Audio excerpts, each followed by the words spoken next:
All right, so we are today joined with my friend AJ Brown from Lake Oswego near Portland, who runs a company called Leads RX. So AJ, tell us about Leads RX.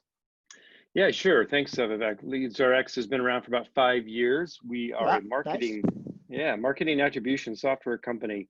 Whole idea is to help marketers connect the dots between their advertising programs and the business outcomes that they want to track. Things like customer acquisition, sales of hmm products, form completions, hmm contact by salespeople. So it's pretty Got it. basic. Awesome.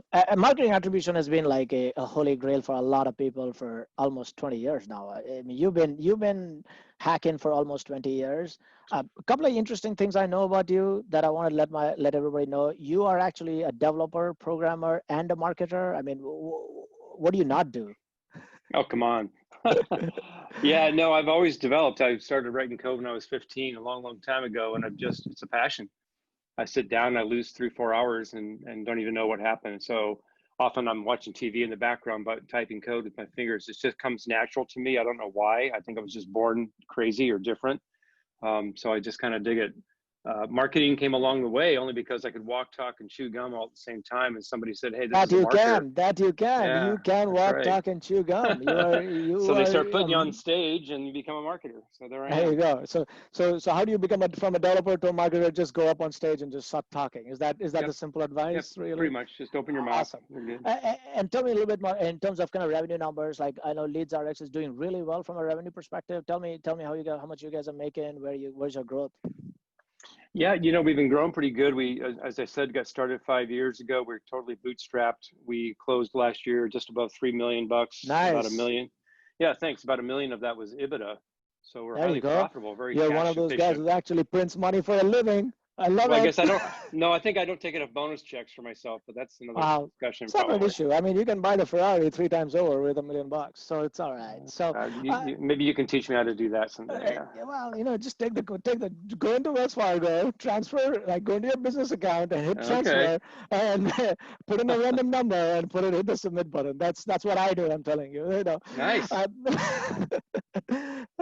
it's great. So tell me a little bit about like, Leads RX, how's your revenue distribution? You guys are making $3 million clearly, and I love it that you've kind of got here. How's your revenue distribution, revenue concentration, and more importantly, how did you get the break? Do you get a few big customers and then kind of latched onto them? Did you get some? Everybody I know has some sort of like an accelerant that comes in somewhere along the way. So what was your accelerant? People. Mm, People. When I started this company in April of 2015, I put an ad on Angel List mm-hmm. for a sales hack. Right. And one of the guys that responded is Jeff Keenan. Mm-hmm. And he wanted to give it a shot part time, but he said he wanted to be my co founder. So we talked, interviewed Right. each other, and Right. we said, yeah. So he became my co founder. That guy put us on the map within a year. Just Nice. got great beta customers, early paying customers as well.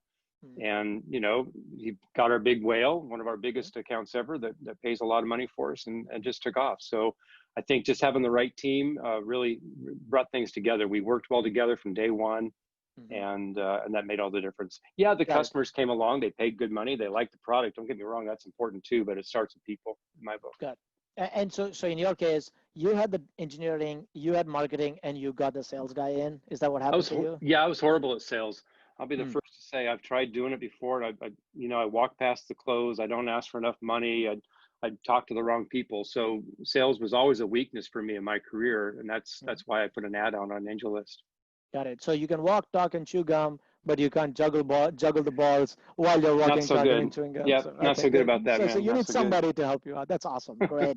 It's a I've great learned a story. lot So though in the last 5 years, so I'm good now. absolutely, absolutely. And so tell me some kind of interesting. Tell our viewers some interesting kind of sales and or marketing hacks you guys have done that have like really kind of that have helped you out. Is there anything that comes to your mind? Everybody, when they think about marketing, they think of these big, expensive, grandiose programs that position your company and talk Mm-hmm. about your brand. And you know what? Those things are all important. They're good, but we need sales. We just need leads. We need people Yep. wanting to see a demo of the product, Yep. period. And Yep. when you break it down to that level and just kind of say, how do I get a demo request? you think about things differently, and you don't spend as much money, and you don't worry about the big messaging yet. You just go out and find a few customers. So you can do that in a lot of ways. It just takes a little creativity and kind of that mindset that says, I'm going to empty my own garbage for a while until I can do the more fun kinds of things that I might want to do as a marketer. Right. Make that, And you this know what is I mean? true for more bootstrap companies than kind of venture funded companies, Yeah, right? I for mean, sure, so for like sure. there's a necessity is the mother of all inventions. And so you kind of have to hustle harder, really, Yeah, right? if you had no cash, or you're working, every hour of the day trying to do a consulting gig on the side to pay for this, you got to find a Right. way to get those customers. You're going to be much more practical Right. with your decisions, I think. Got it. Got it.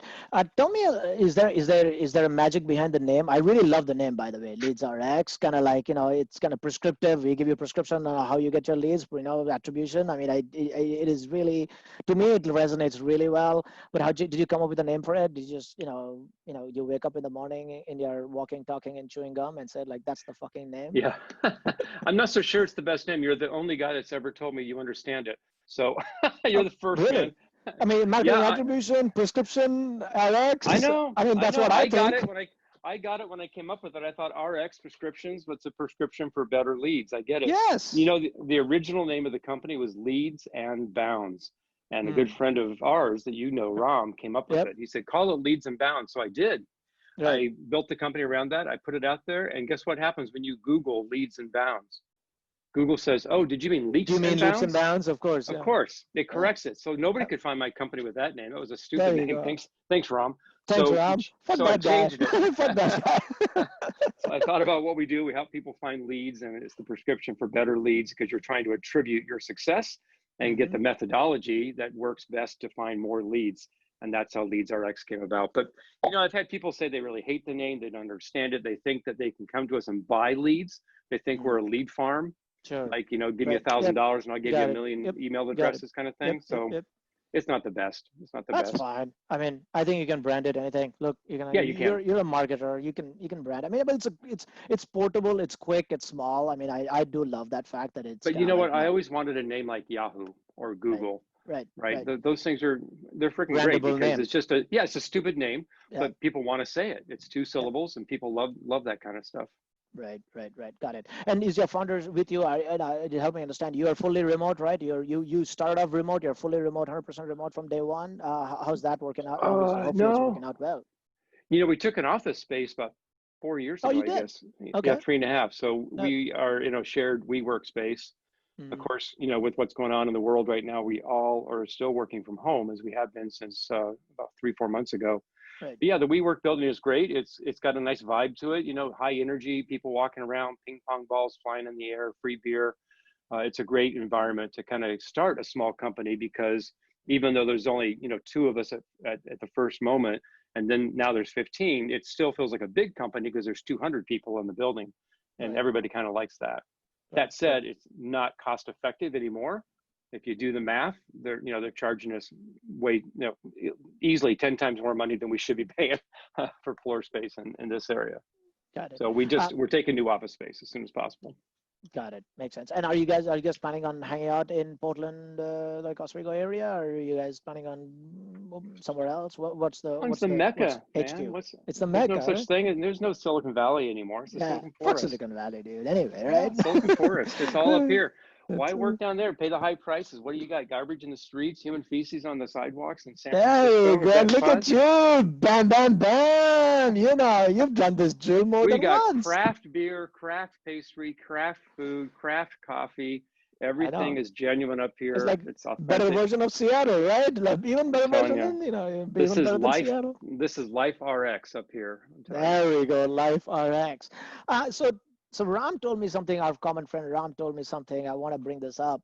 Uh, Apparently, you were one of the earlier guys at HP building the portable computer out of Corvallis. Is that true? Like you're the first guys built like a portable computer within HP back in, I guess, early 90s, maybe late 90s, mid I 90s. had nothing to do with the development of that project because I was on Yeah. the marketing side, but I Right. was the guy that wrote firmware demo systems for it. So we demoed that product at Epcot Center the day Mm, they opened. And so I had to take that calculator out. It was basically a calculator that could feed over the internet. Well, there wasn't an internet at the time, but over telephone lines, to a back-end server. So it was the first time that you could take a portable calculator, really a computer, it was this big, Right, right. hold my hand, about 12 inches big, and type into it remotely, enter orders and sales, and that stuff would be piped back to your servers somewhere else and go into your big computers. It was pretty revolutionary at the time. But I Nice. didn't develop it. I just helped to market it and sell it through demonstrations and stuff. And the word on the street is that you kind of were having a conversation somewhere, and the Wall Street Journal overheard you. A reporter from the Wall Street Journal overheard you and wrote about it. Well, tell me that story, man. Well, I don't know if I want to tell that story. That's not a good story. It is a great story. It's a fun story that you kind of like you're this is what happens in Silicon Yeah, Valley, isn't it? I know, it's true. Yeah, no, when I moved to the Bay Area in Silicon Valley, I was having lunch with a friend of mine. She was down from the Corvallis division of HP visiting, and she was one of the developers on that product. And we were talking about the specs and the chips it was using and the firmware and everything else. And we had a late lunch that day at a local fish market. And the next week, there was a story on the front page of the Wall Street Journal about how trade secrets were lost over the lunch table. And apparently, this reporter was sitting behind us the whole time listening. Hey, I've had the same kind of experience here in the Bay Area. I've lived here in the Bay Area for some time, and sometimes you go into the Starbucks and everybody's talking about blockchain, and that's it. And you can see at least five You different can pick up any conversations on secret you blockchain. want. Yeah, Yep. totally, any secret you want. That's reason So, number 2 to move to Portland. Go ahead. there you go. Okay, fine. All right, fair enough. In terms of Leads RX, where do you see the trajectory? Are you guys looking to sell, looking to grow, looking to kind of keep making $1 million a year? I mean, what's wrong with that? Yeah, to be honest, I'd love to be part of something bigger. I think this is the right time. We're up and to the right with our growth. The numbers look great. Our team is absolutely brilliant. Our customers love us.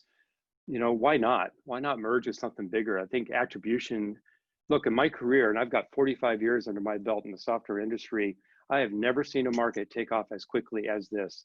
And it's not just because I'm part of it or got started 5 years ago. It really is rapidly moving. And I think that's cool, but analytics have never really had their day in the sun. It's always been a nice to have feature. We had customers call us up during the pandemic and say, we can't get rid of your solution. We have to keep using it. Can you cut the price for 3 months?